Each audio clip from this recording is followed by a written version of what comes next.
Hey guys, welcome back. As you guys saw in my previous video, I had an issue with the fan clutch, with the clutched fan, where I bought this off of eBay.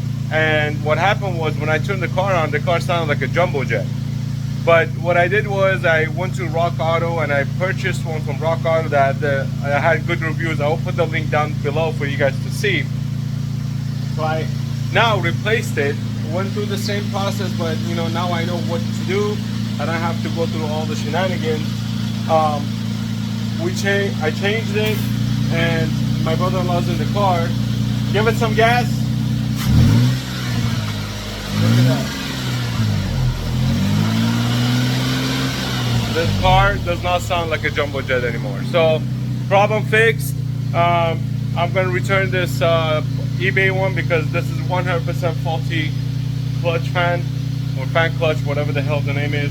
And the one that I got from Rock Auto actually working, and the car doesn't sound like a jumbo jet. So hopefully this explains the issue. Look for the parts that have good reviews, that has been tested and all that stuff, and don't necessarily go for the cheapest one you find on the market.